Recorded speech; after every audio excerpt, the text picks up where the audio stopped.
அண்ணாவே நீங்கள் அழகான வாயால் பண்ணாக பாடுறீங்க, காக்காவென ஒன்னாக கொடுறீங்க என்று பல பெரிய ஹிட் சாங்ஸ் கொடுத்து பண்ணவர். நிஜமாக சொல்லணும்னா நான் கண்ணா கருமை நிற கண்ணா உதை காணாத கண் இல்லையே என்று பாடலாம் உருவாக்கி கொடுத்து அப்போ எல்லாம் வந்து எதுக்காக சொல்கிறேன்னா அவர் பற்றி மற்றதை பேச போகிறோம், அதுக்காக அவரை பற்றி பேசணுங்கிற ஆசையில் வந்துருக்கேன்.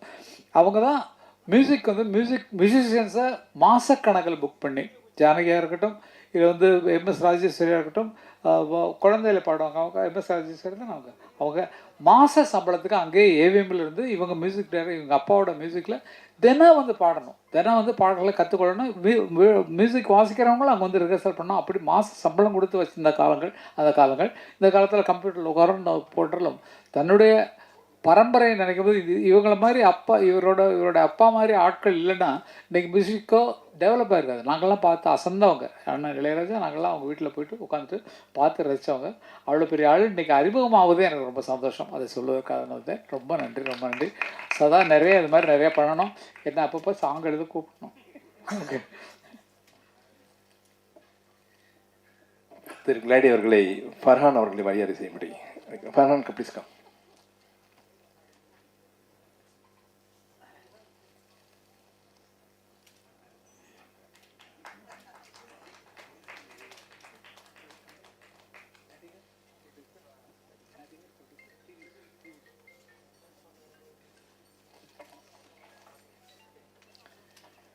கிளாடி அவர்களை கிளாடி திரு ரவிகாந்த் அவர்களை மரியாதை செய்யுமாறு இருக்கேன். நடிகர், ப்ரொடியூசர்.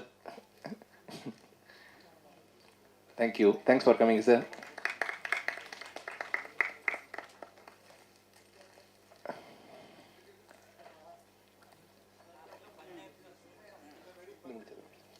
கிளாடி அவர்களை தவசிலி அவர்களை மரியாதை. இந்த இப்போ நீங்கள் கேட்ட உயிரினிக்கான தொகுப்பில் இருந்த ஃபீமேல் குரல் அவங்களுக்கு தான் தவசிலி. Thank you, thanks for coming.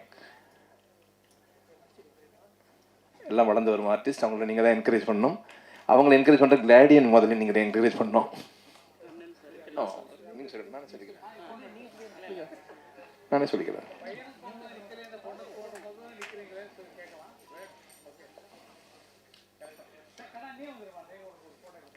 Farhan come.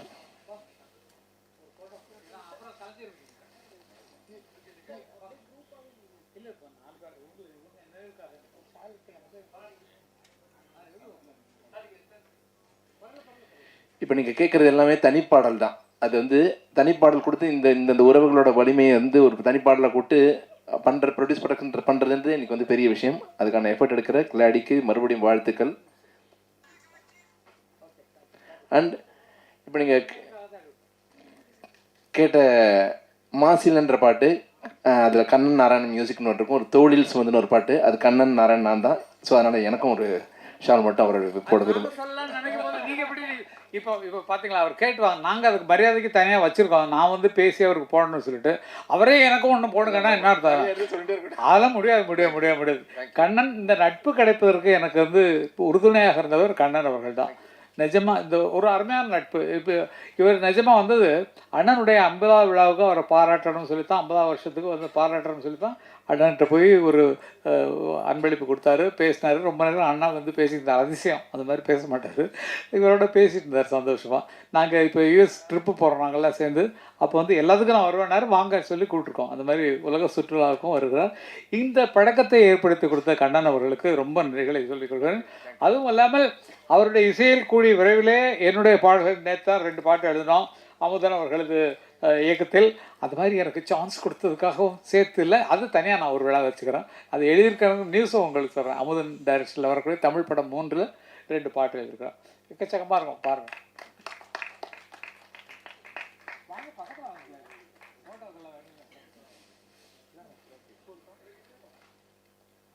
இது ஒரு முக்கியமான படங்கள்.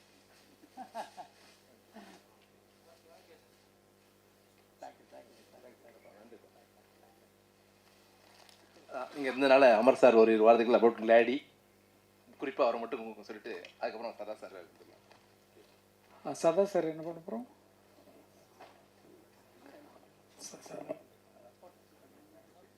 ஓகே. கிளாடியை பற்றி என்ன சொல்கிறதுன்னு எனக்கு புரியல. ஏன்னா வந்து இத்தனை எடுக்கும்போதே அவருடைய எண்ணம் உங்களுக்கு தெரிஞ்சிருக்கும். இத்தனை எந்தவித பிரயோஜனம் இல்லாமல் அவர் வந்து நமக்குள்ளே இருக்க எண்ணங்களை பாடல் மூலமாக, திரைப்படங்கள் மூலமாக, ஏஐ மூலமாக நடிகர்களை நடிக்க வைத்து அதுக்கு ஒரு ஸ்கிரிப்ட் எழுதி பண்ணார். ஆனால் ஒரே ஒரு பாட்டு நான் பாடினதுக்கு மட்டும் ஆர்டிஸ்டே போடாமல் என்னுடைய போர் முகத்தையும் நீங்கள் காட்டிட்டீங்க. அதுக்கு ஒரு சிவாஜி படம் அம்மாவை பற்றி பாடினது, எம்ஜிஆர் பாடினது, அது எல்லாம் அம்மாவை பற்றி அம்மா என்று அழைக்காத ரஜினி பாடினது, நானாக நான் இல்லை தாயே கமல் பாடின ஷார்ட்ஸ் எல்லாம் போட்டிருந்தீங்கன்னா கூட நல்லா இருந்திருக்கும். ஏதோ என் முகத்தை பார்க்குறதுக்கு ரொம்ப நேரம் இதாக இருந்தது. நிஜமாவே இந்த சந்தர்ப்பம் வந்து எல்லாருக்கும் எல்லாம் நல்லவர்களை தேடி தேடி போடுறார். நல்ல மியூசிஷியன் எங்கே இருக்காங்க பிடிங்க, சதாவா ஆயோ சதா மாஸ்டர் கொடுக்கலாம் அப்படின்னு சொல்லி சதா கொடுக்குறது. கண்ணன் அவர்களாலும் இதெல்லாம் நடந்தது. ஆகவே கண்ணனுக்கு வந்து நன்றி சொல்லணும். நாங்கள்லாம் ஒன்றா தான் இருக்கோம், ஒரே குடும்பமாக தான் இருக்கோம். நாங்கள்லாம் ரொம்ப சந்தோஷமான விஷயம். அவர் வந்ததும் சரி, கிளாடி அவர்கள் அத்தனை பேரையும் உற்சாகப்படுத்தியும் சரி, இந்த இவங்கெல்லாம் தவசிலே அவர்களாம் வந்திருக்காங்கன்னு சொன்னால் அவங்களாம் வளர்வதற்கான ஒரு சந்தர்ப்பத்தை உலகம் முழுக்க, நம்ம வந்து தமிழ்நாட்டில் மட்டும் இல்லை, அவர் வந்து அங்கேருந்து எல்லா யூரோப் கண்ட்ரிக்கு, யூஎஸ்ஏ எல்லா இடத்துக்கும் அனுப்புகிறார் என்றாலும் அது இந்தியாவுக்கும் வந்து சேருது. உலக ரீதியாக நான் என்னுடைய எண்ணங்கள் வெளியே போய் சேரணுன்றதுக்காக அவர் பாடுபட்டு கொண்டிருக்கிறார். அப்படின்றால் வெகு விரைவிலே எதிர்பார்க்கலாம் அவர் ஒரு திரைப்படம் எடுப்பார் அப்படிங்கிறது நிச்சயமான ஒன்று, கண்டிப்பான ஒன்று. அவருடைய முயற்சி, ஆரம்ப முயற்சிகள் தான் இது. அவரும் இசையமைப்பாளர், அவரும் இசையமைக்க தெரியும், பாட தெரியும், ட்ரம்ஸ் வாசிக்க தெரியும். எல்லாம் தனியாக வீட்டிலே ஒரு ஸ்டுடியோ வச்சுருக்கிறார். என்னுடைய இந்த வருஷம் வந்து அண்ணனுக்கு வந்து 50ஆவது வருஷம். அன்னக்கிளி வெளியாகி 76 வெளியாச்சு. அண்ணனுக்கு 50ஆவது வருஷம். நான் 77ஆம் வருஷம் தான் செந்தூர் புவேங்கிற பாட்டு எழுதினேன். அதனால் அடுத்த வருஷம் எனக்கு வந்து 50ஆவது வருஷம் திரைப்பட உலகத்தில். அதை வந்து நான் வந்து டென்மார்க்கில் கொண்டாடணும், நீங்கள் வரணும், கண்ணனோட சேர்ந்து எல்லாம் சேர்ந்து வரணும்னு. அதுக்கு இப்போவே வந்து நான் நன்றிகளை சொல்ல கடன்பட்டுருக்கேன். காரணம் இன்றைக்கி எனக்கு அதுக்கு அட்வான்ஸ் கொடுக்க போகிறார் அந்த நிகழ்ச்சிக்காக. இந்த நிகழ்ச்சிக்கு வந்ததுக்கு செட்டில் பண்ணிட்டாரு. அந்த நிகழ்ச்சிக்கு வர்றதுக்கு இன்றைக்கி மேடையில் எனக்கும் கண்ணனுக்கும் அட்வான்ஸ் பண்ணார். பையெல்லாம் கொண்டு வந்துருக்கோம், நாங்கள் எடுத்துக்கிறோம். கேட்க கொடுக்க ஒரு நிஜமாக ரொம்ப அன்பான மனதில் இவரை பார்க்கும்போது எனக்கு ரொம்ப ரொம்ப ரொம்ப ரொம்ப சந்தோஷம். அதே போல் சதாவை பற்றி முன்னாலே நான் சொன்னேன், எந்த பரம்பரையில் வந்திருக்கிறார் அப்படிங்கிறத பற்றி. மிகச்சிறந்த கிட்டாரிஸ்ட். எனக்கு ஒரே ஒரு சமாச்சாரம் எனக்கு சம்மந்தப்பட்டதை நான் சொல்கிறேன். எனக்கு சுமாராக கிட்டார் வாசிக்கிறேன். நாங்களாம் ஒரே மாஸ்டர் தான் படித்தோம், ஜி தன்ராஜ் மாஸ்டர்கிட்ட. இளையராஜானா நான் சதா எல்லாமே. இவர் நல்ல பிஸியான ஒரு கிட்டாரிஸ்ட். அந்த டைமில் வந்து தேவராஜ் மாஸ்டர், தட்சிணாமூர்த்தி சுவாமிகள், அர்ஜுன் மாஸ்டர், அதே மாதிரி தெலுங்கில் வந்து ராஜன் நாகேந்திரா, ஜிகே வெங்கடேஷ், எல்லார்ட்டையுமே கிட்டார்ஸில் தான் சதா தான் கூடுவாங்க, போடுவார். இத்தனை ரெக்கார்டிங் இருக்கும்போது நாங்கள் சினிமாவில் மியூசிக் டைரக்டர் ஆகிறதுக்கு முன்னால் அவருக்கு ஒரு நாளைக்கு 2 ரெக்கார்டிங் வச்சுன்னா, அமர் கொஞ்சம் நீங்கள் போயிட்டு வந்தீங்களா, நான் ஒரு ரெக்கார்டிங் கொடுத்துட்டேன், நீங்கள் கொஞ்சம் அந்த சப்ஸ்டியூட்டாக போயிட்டு வாங்க பாரு. நமக்காக நடுக்கும். தன்ராஜ் மாஸ்டர்கிட்ட இவர் தேவராஜ் மாஸ்டர்கிட்ட அனுப்புவார். தேவராஜ் மாஸ்டருக்கு அசிஸ்டண்ட் யாருன்னா ஏஆர் ரஹ்மானோட அப்பா தெரியும், Sekhar sir, AK Sekhar sir. அவர் தான் அசிஸ்டண்ட்டு. என்னையும் அண்ணனையும் அவருக்கு ரொம்ப பிடிச்சி போச்சு. எனக்கு அண்ணன் பிடிச்சி எங்களுக்கு நிறைய யூஸ் பண்ணுவாங்க. எனக்கு என்னாச்சுன்னு சொன்னால், எனக்கு அவ்வளோ தூரம் வராது. கார்டு நான் வாசிடுவேன். கார்டு நான் செக்கு எத்தனை கார்டு கொடுத்தாலும் நீங்கள் கேட்குற அண்ணனுடைய ஒரு 150 படங்கள் 200 படங்களுக்கு அவர் பக்கத்தில் கிட்டார் வாசிவன் தான். பச்சானப்பா திங்களுக்கு சக்க வருமே, அதெல்லாம் தான். பருவமே புதிய பாடல், எந்த பாட்டு எடுத்தாலும் ரிதம் கிட்டாரில் நம்ம தான் அங்கே பெஸ்ட்டு. சாதா எனக்கு வந்து பெரிய பேர் என்ன சொன்னால், நான் என்னை பற்றி புகழணும், வேறு வழி இல்லைங்க. வேறு யாரும் தெரிஞ்சவங்க சொல்லுவாங்கலாம், சொல்ல மாட்டாங்க, நானே சொல்கிறேன். பிலிப்ஸ் அப்படிங்கிறவர் தான் இந்த திரைப்பட உலகத்தில் பெஸ்ட்டு கிட்டார் பிளேயர். அவரை நம்பி தான் எம்எஸ் சுனான் பாடல்கள்லாம் யாரந்த அது பேக்ரவுண்ட்லாம் அவர் தான் வாசிக்கிறார். அப்படிப்பட்டவரோட ஒரே மைக்கில் வாசிக்கும்போது எனக்கு அவர் சொன்ன வார்த்தை, எப்பா நான் பார்த்ததுலே பெஸ்ட்டு ரிதம் கிட்டார் பிளேயர் நீ தான்ப்பா அப்படின்னு சொன்னது எனக்கு அவ்வளோ பெரிய பெருமை. ஏன்னா நிஜமாக எனக்கே தெரியும் அண்ணனுடைய பாடல்கள் சேஞ்ச் ஆகுவதற்கு. நான் அவர் கம்போஸ் பண்ணும்போது நான் ரிதம் எப்படி இருக்கணுன்றத ஸ்டைலாக வாசித்து பார்ப்பேன். அதில் டெவலப் ஆகும். நான் இது வந்து இதுக்காக சொல்ல, அது ஒரு ஐடியாவை கொடுக்கும் அவங்களுக்கு. அது இன்றைக்கு வரைக்கும் அந்த கிட்டார் பாடல்கள் நான் வாசித்த பாடலாம் கேட்டிங்கன்னா ரிதமிக்காக இருக்கக்கூடிய அத்தனை பாடல்களையுமே என்னுடைய ஒலியை நீங்கள் கேட்டுக்கலாம். அதுக்கு நிஜமாக சொல்லணும்னா சதா வந்து என்னை உற்சாகப்படுத்தி, போங்க அங்கே போங்க, அர்ஜுன் மாஸ்டர் இருக்காங்க, இன்றைக்கி நான் போக முடியல, நீங்கள் போங்கன்னு அனுப்புவார். ஒரே ஒரு சின்ன காமெடி சமாச்சாரம் மட்டும் சொல்லிவிட்டு நான் முடிச்சிடறேன்.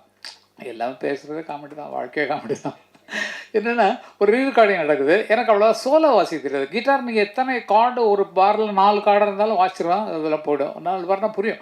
சிங் ஜிங் ஜிங் ஜிங் 4 கார்டு கொடுத்தாங்கன்னா வாசிடலாம். இது மெலடி வாசி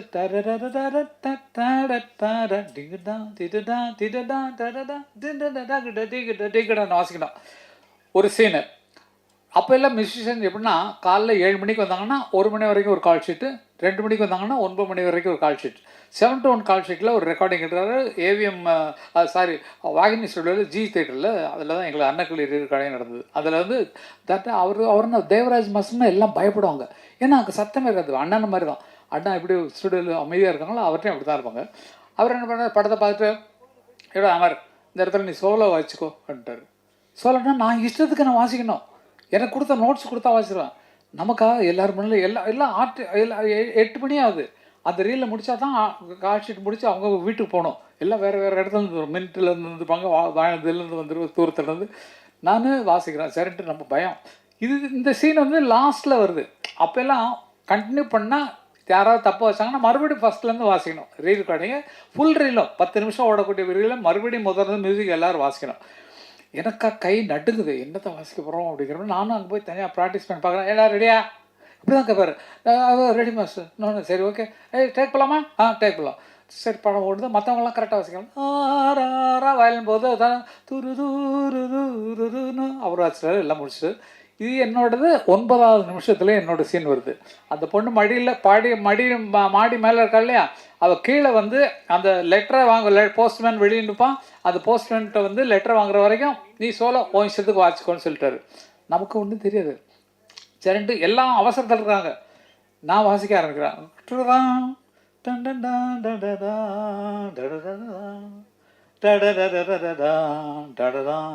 வாசிட்டு இருக்கேன். அதுக்கு மேலே எனக்கு தெரியல நான் என்ன பண்ணுறேன். அப்படி ஆகிப்போச்சு, கட்டாயிப்போச்சு. என்னடா என்ன வாசிக்கின்றது அப்படின்னா அச்சா சார் ஒன்ஸ் மோர். இதே மாதிரி 3 தரம் போச்சு. வயலன்ஸ் எல்லாம் ஃபுல்லாக அமர் சீக்கிரம் வாசிச்சிருப்பா, நாங்கள் வீட்டுக்கு போனோம், எங்களுக்கு மின்ட்டுக்கு போனோயான்னு அது இன்னும் உதறது. அந்த மாதிரிலாம் அனுபவப்பட்டு வந்தவங்களுக்கு இதுக்காக சொல்கிறேன். இந்த மாதிரிலாம் கற்றுக்கிட்டு வந்தவங்க தான் பல பேர் திட்டு வாங்கியிருக்கோம், அடி வாங்கியிருக்கோம். தன்ராஜ் நம்ம தட்சிணாமூர்த்தி சுவாமிகிட்ட வாசிக்கிறோம். பாக்கியமான விஷயங்கள், அவளோட விஷயங்கள் எனக்கு சதாக்கெல்லாம் நடந்திருக்கு. அதெல்லாம் பெரிய தெய்வங்கள். அண்ணன் வந்து அவங்க குழந்தைங்க எங்கள் குழந்தைங்கள்லாம் அவர்கிட்ட போய் சாப்பாசா கற்றுக்காமல் நாங்கள் அனுமதிக்கிறதே இல்லை. அவங்கள்ட்ட தான் போய் சா பாடணும். அந்த மாதிரி அப்படிப்பட்ட குருக்களோட வளர்ந்த பாக்கியமெல்லாம் எங்களுக்கு இருக்கிறது இந்த காலத்து குழந்தைகளுக்கு கிடச்சிருக்கா இல்லைன்னு தெரியல. ஏன்னா காரணம் என்னென்னா ஃபுல் சாங்கு இந்த சாங்கு கண்டினியூஸாக பாடணும். அப்போது இப்போ நம்ம ஒரு லைனாக எடுத்தோமா நல்லா யோசிச்சு பாருங்க. அது எங்கே வாசிக்கிறோம், எல்லாம் ஃபீட் பண்ணிட்டோம். இதுமாரி ஏஐயில் கொடுத்தாச்சுன்னா ஏஐ போட்டு கொடுத்துரும். நம்ம காலத்தில் தூக்கவே முடியாது. ஏஐ பண்ணி கொடுத்த பாட்டெலாம் தான் நிறையா போயிட்டுருக்குது. இல்லை எடுத்ததுலேயே வந்து பார்த்திங்க சொன்னால் நிஜமாகவே ஏஐ ஒர்க்கு நம்மளை வந்து கெடுத்திட்டு இருக்கு அப்படிங்கிறத நான் உறுதியாக சொல்கிறேன், நிஜமாக சொல்கிறேன். அதை நம்பி நம்ம வேலை செஞ்சோம்னு சொன்னால் பிற்காலத்தில் நமக்கு மூளை வேலை செய்யாது. ஒரு தீமை ஏஐயில் கொடுத்துட்டு நீங்கள் தரதானா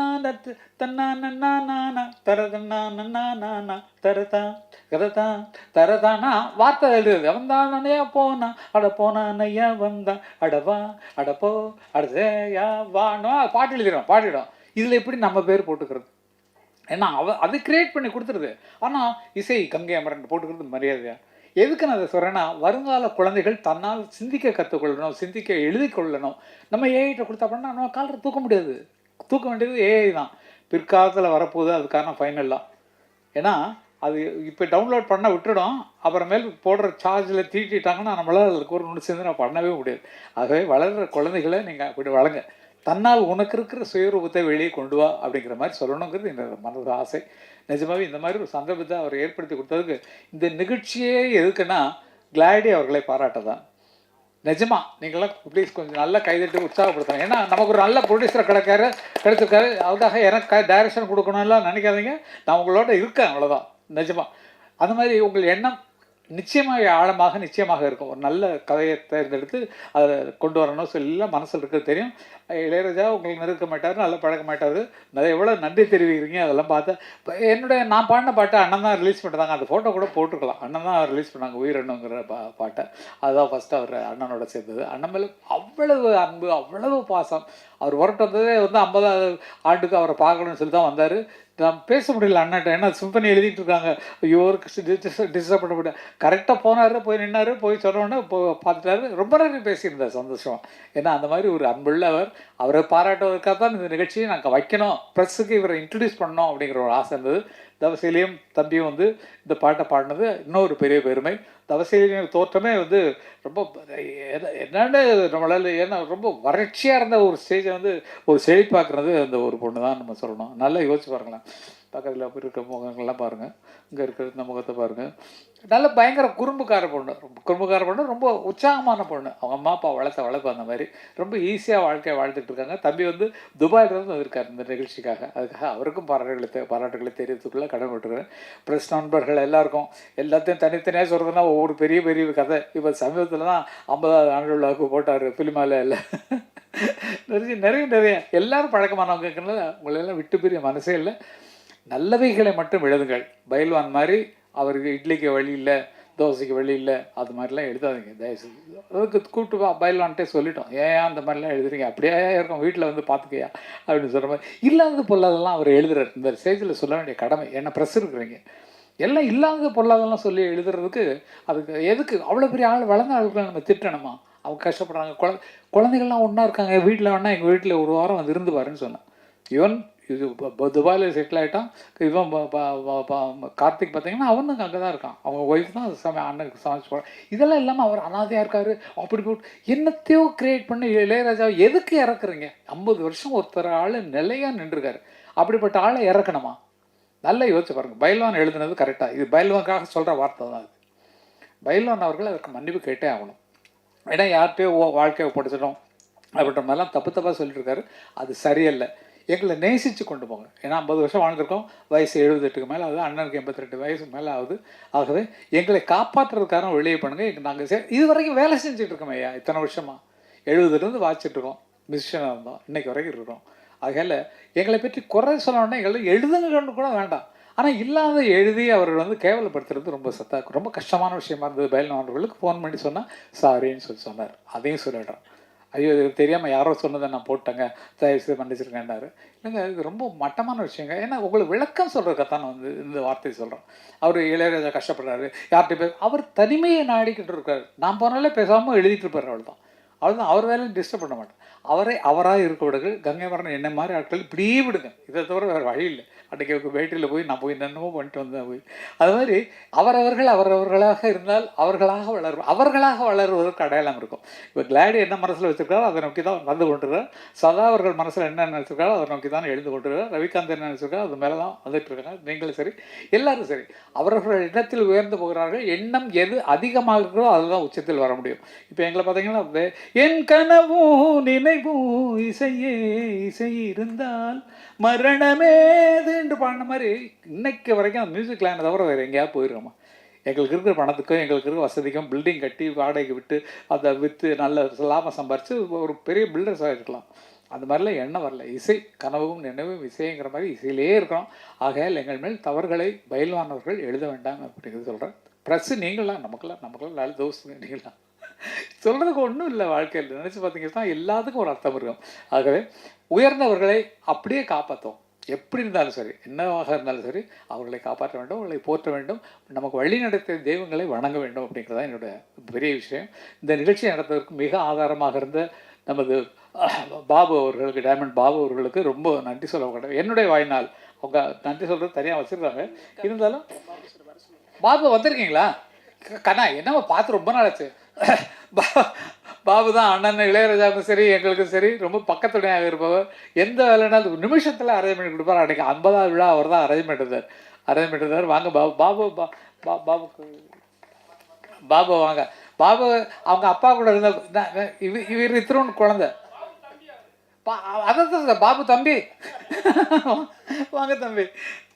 ரொம்ப பெருமையாக இருக்கு. காரணம் என்னன்னா, நாங்கள் சொல்லத்தான் அன்றைக்கி நாடகத்துக்கு வாசிக்கக்கூடிய இசையமைப்பாளர்கள் அந்த போது இவங்க அப்பாவோட எங்களுக்கு பழக்கம். இவங்க அப்பா தான் எங்களை வந்து அப்போ தூக்கி வளர்த்தவர். எங்களுக்கான ஐயோ நல்லா வாசிக்கிறாங்க அந்த பிள்ளைங்களை இதை வரேன்.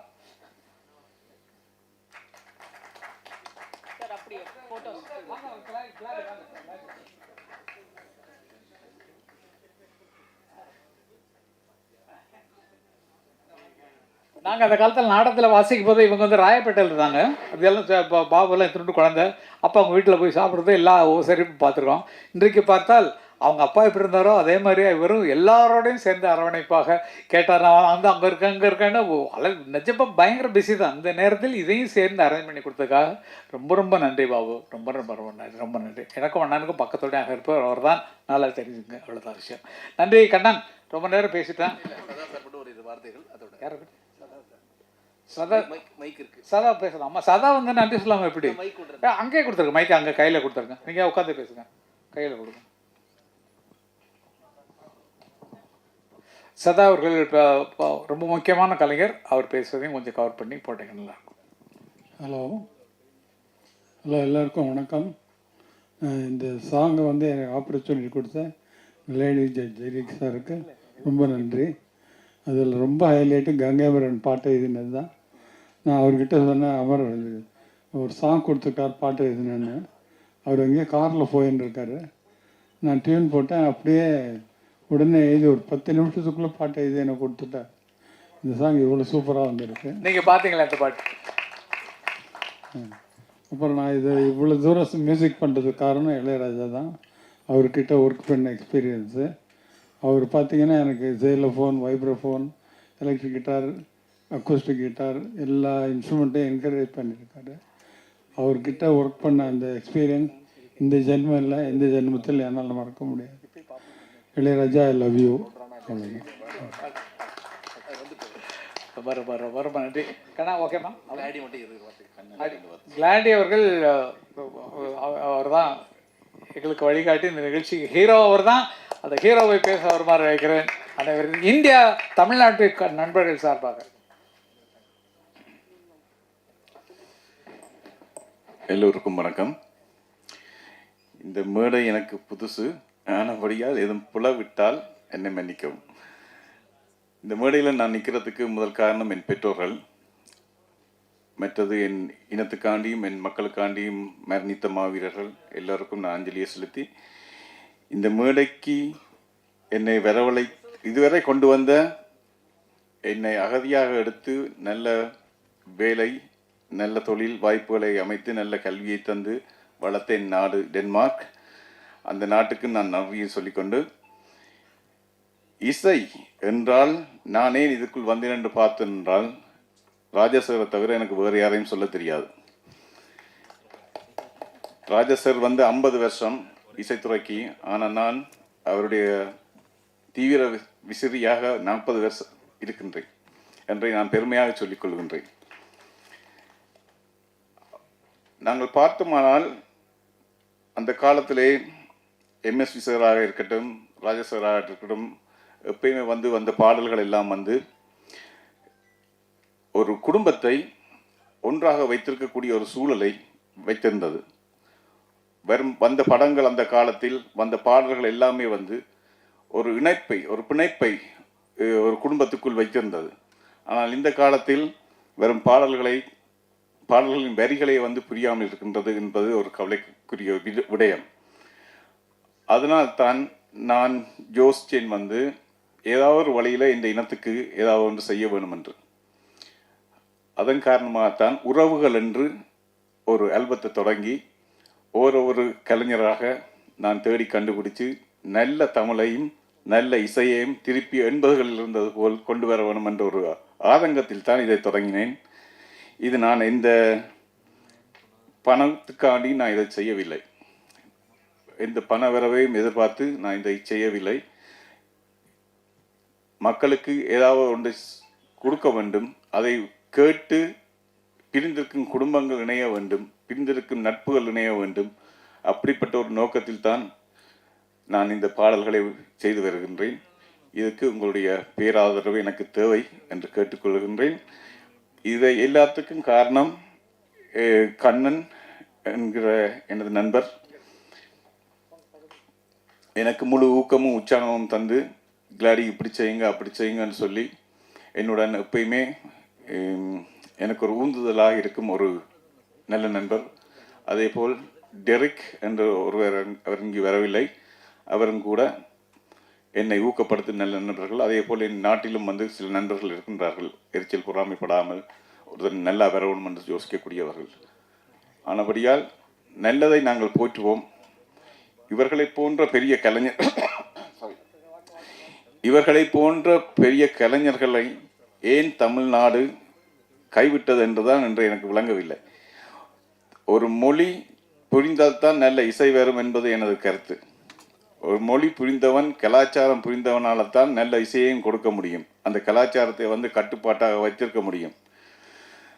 ஆனால் இவர்களுக்கு இனி வெறும் தயாரிப்பாளர்கள் இவர்களை அணுகி இவர்களுக்கு வயதுதான் ஆகிவிட்டதை ஒழிய மனசு இன்றும் இளமையாகத்தான் இருக்கின்றது. இவர்கள் எடுக்கும் மருந்துகளை விட இவர்களுக்கு கொடுக்கும் இசைக்கான வேலை இவர்களுக்கு மருந்தாக செயற்படும் என்பது அதை நான் மிகவும் தெளிவாக கருதுகின்றேன். ஆனபடியால் தமிழை முன்னிறுத்துவோம், தமிழுக்காக உழைப்போம். எமது பிள்ளைகள், எமது வருங்கால பிள்ளைகள் நல்ல பாடல்களை கேட்க வேண்டும். அதுக்கு எல்லோரும் உழைப்போம் என்று கூறி இந்த சந்தர்ப்பத்தை வழங்கிய எல்லோருக்கும், டைமண்ட் மகு சார் மற்றும் இங்கே கூடி வந்திருக்கும் எல்லா பத்திரிகையாளர்களுக்கும் எனது மனமார்ந்த நன்றிகளை தெரிவித்துக் கொள்கின்றேன். இந்த பாடலை பாடிய தவசீலி, ஃபாரான், மற்றது இதுக்கான வீடியோக்களை செய்தது சகோ கணேசன் என்று சொல்லி அங்கே இருக்கின்றார். அவர்தான் இவ்வளோ அழகிய வீடியோக்களை எனக்கு செய்திருக்கிறார். அதே மாதிரி டேனி என்றும் ஒருவர், அவர் இன்று வர முடியாமல் போய்விட்டது. எல்லோருக்கும் எனது நன்றிகளை கூறிக்கொள்கிறேன். அதே மாதிரி வார்த்தைகளால் இவர்களுக்கு நன்றி சொல்ல இயலாத இந்த ஜம்பவான்களுக்கு, இங்கே இந்த மேடையில் 3 கிட்டாரிஸ்ட் இருக்கிறாங்க. இப்படிப்பட்ட ஜம்பவான்கள் என்னுடன் இணைந்து பணியாற்றியதை நான் மிகவும் பெருமையாகவும் வாழ்நாள் நான் வைத்த கொடுப்பனையாகவும் நினைத்துக்கொண்டு உங்களுக்கு நன்றி கூறி விடைபெறுகிறேன். நன்றி. எல்லா ப்ரெஸ் நண்பர்களுக்கும் தெரியும் நான் நிகழ்ச்சிகளுக்கு வந்தால் எந்த மாதிரி ட்ரெஸ்ஸில் இருப்பேன் அப்படின்னு. இன்றைக்கி என்ன பண்ணால், கிளாடி எப்போதுமே ஒரு நல்ல கோட் ஷூட்டில் தான் வருவார். அதனால் அவர் ஃபங்க்ஷனுக்கு போடுறோம், அதனால் நம்மளும் இந்த கோட் எடுத்து போட்டு போகலான்ட்டு எடுத்துகிட்டு வந்தால், அவர் மஃப்டில் நிற்கிற மாதிரி இப்படி நிற்கிறார். நான் மட்டும் ஒத்தையை ஏதோ பந்தால் வந்த மாதிரி இருக்குது. அவருக்கு தானே ஒரு கம்பெனி இருந்திருக்கோம். இப்போ கோட்டு போடுறது தான் நல்லது. நம்ம அந்த தோற்றத்தை மாற்றி கொடுக்குறோம். நம்ம சிஎம் உட்பட எப்படி வித்தியாசமான தோற்றத்தில் இருக்கிறார் இல்லையா? அது அழகுக்கு அழகாக தருவது அது விஷயம். அது நான் இப்போது இந்த மேடையில் பின்பற்றது கிளாடி அவர்கள் ஸ்டைல். ஆகவே அவர்களுக்கு நன்றி. நீங்களும் இனிமேல் அப்படித்தான் இருக்கணும். பார்த்துங்க. இந்த ஆடியோ இதை மட்டும் இப்போ ரிலீஸ் பண்ணிடலாம். ஒரு குரூப் ஃபோட்டோ எடுத்துகிட்டு அந்த ஆடியோ மட்டும் நின்றுங்க. கிளாடி இந்த போஸ்டர் ஃபரான் தவசலி எல்லாம் கொஞ்சம் கிட்ட வந்துருங்க.